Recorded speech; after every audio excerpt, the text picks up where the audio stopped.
حیات الصحابہ۔ ٹاپک: اللہ کی طرف دعوت دینے کی وجہ سے کپڑوں کی کمی برداشت کرنا۔ حضرت خباب بن عرت رضی اللہ عنہ فرماتے ہیں کہ میں نے حضرت حمزہ رضی اللہ تعالیٰ عنہ کو اس حال میں دیکھا کہ ہمیں ان کے کفن کے لیے ایک چادر کے علاوہ کوئی کپڑا نہ ملا، اور وہ بھی اتنی چھوٹی تھی۔ جب ہم اس سے ان کے پاؤں ڈھکتے تو ان کا سر کھل جاتا، جب سر ڈھکتے تو پاؤں کھل جاتا۔ آخر ہم نے چادر سے ان کے سر کو ڈھک دیا اور ان کے پیروں پر اسکھر گھاس ڈال دی۔ حضرت شفا بنت عبداللہ رضی اللہ عنہ فرماتے ہیں کہ میں ایک بار حضور صلی اللہ علیہ وسلم کی خدمت میں کچھ مانگنے کے لیے آئی تو آپ دینے سے معذرت کرنے لگے۔ آپ کے پاس کچھ تھا ہی نہیں اور میں تعلق کی وجہ سے آپ سے کچھ ناراض ہونے لگی۔ اتنے میں نماز کا وقت آیا۔ میں وہاں سے نکل کر اپنی بیٹی کے پاس گئی جو شرحبیل بن حسنہ رضی اللہ عنہ کے نکاح میں تھی۔ میں نے شرحبیل کے گھر کو گھر میں پایا۔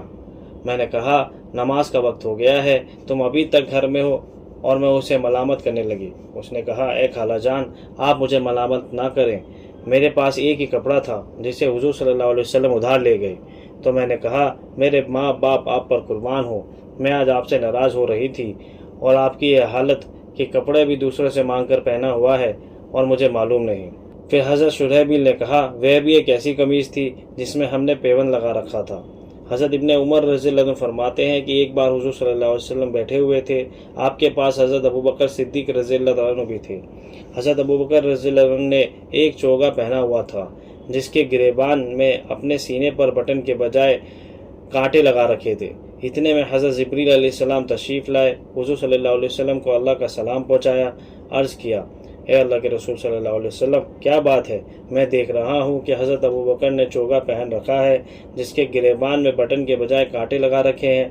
آپ نے فرمایا، اے جبریل، ابوبکر نے اپنا سارا مال مکے کی فتح میں پہلے ہی مجھ پر یعنی میرے دین پر خرچ کر دیا ہے، اب ان کے پاس اتنا بھی نہیں بچا کہ وہ بٹن لگا سکے۔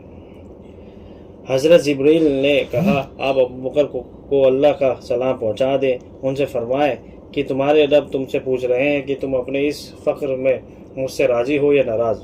حضور صلی اللہ علیہ وسلم نے حضرت ابوبکر کی طرف متوجہ ہو کر فرمایا، اے ابوبکر، یہ جبریل ہے جو تمہیں اللہ کا سلام کہہ رہے ہیں، اور اللہ پوچھ رہے ہیں کہ تم اپنے اس فقر میں مجھ سے راضی ہو یا ناراض۔ حضرت ابوبکر رضی اللہ تعالیٰ عنہ یہ سن کر رو پڑے، کہنے لگے، کیا میں اپنے رب سے ناراض ہو سکتا ہوں؟ میں اپنے رب سے اس حال میں بھی راضی ہوں، میں اپنے رب سے راضی ہوں۔ حضرت علی رضی اللہ عنہ فرماتے ہیں کہ میں نے محمد صلی اللہ علیہ وسلم کی بیٹی حضرت فاطمہ رضی اللہ عنہ سے شادی کی۔ تنگ دستی کی وجہ سے یہ حال تھا کہ میرے اور ان کے پاس مینڈے کی کھال کے علاوہ کوئی بستر نہ تھا جس پر رات کو ہم سو جاتے تھے۔ دن میں ہم اس پر پانی لادنے والے اونٹ کو چارہ کھلاتے۔ حضرت فاطمہ کے علاوہ میرے پاس کوئی خادم بھی نہیں تھا۔ حضرت ابو بردہ رحمۃ اللہ علیہ فرماتے ہیں کہ مجھ سے میرے والد ابو موسیٰ اشعری رضی اللہ عنہ نے کہا، اگر تم ہمیں بارش ہونے کے بعد حضور صلی اللہ علیہ وسلم کے پاس دیکھتے تو ہمارے کپڑے کی بو بھیڑ جیسی لگتی، کیونکہ ہمارے اکثر کپڑے بھیڑ کے اون کے ہوتے تھے۔ ابن سعد اس حدیث کو حضرت ابو بردہ رضی رحمۃ اللہ علیہ کے اس طرح نقل کرتے ہیں کہ حضرت بردہ رحمۃ اللہ علیہ فرماتے ہیں، مجھ سے میرے باپ حضرت ابو موسیٰ رضی اللہ عنہ نے فرمایا، اے میرے بیٹے، اگر تم ہمیں بارش ہونے کے بعد حضور صلی اللہ علیہ وسلم کے ساتھ دیکھتے تو تم ہمارے اونی کپڑوں سے بھیڑ جیسی بو محسوس کرتے۔ اسی طرح طبرانی میں حضرت ابو موسیٰ اشعری سے یہ حدیث روایت ہے کہ اس میں آگے ایک مضمون یہ بھی ہے کہ ہمارے کپڑے اون کے ہوتے تھے اور کھانے کے لیے صرف 2 کالی چیزیں ہوتی تھیں، کھجور اور پانی۔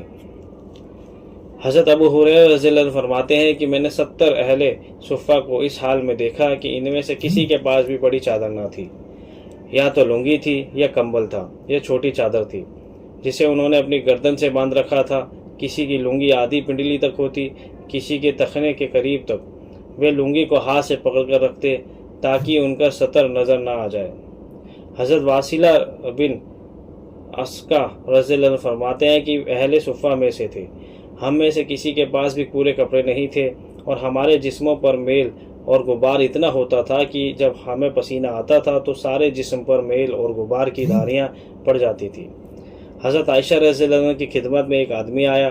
حضرت عائشہ کے پاس ان کی ایک باندھی بیٹھی ہوئی تھی جس نے 5 درہم والی قمیض پہن رکھی تھی۔ حضرت عائشہ نے اس آدمی سے کہا ذرا میری اس باندی کی طرف نظر اٹھا کر دیکھو، یہ اس قمیض کو گھر میں بھی پہننے کے لیے راضی نہیں، حالانکہ حضور صلی اللہ علیہ وسلم کے زمانے میں میرے پاس ایسی ایک قمیض تھی جو مدینے میں جس عورت کو بھی شادی کے لیے سجایا جاتا تھا وہ آدمی بھیج کر مجھ سے یہ قمیض ادھار لیا کرتا تھا۔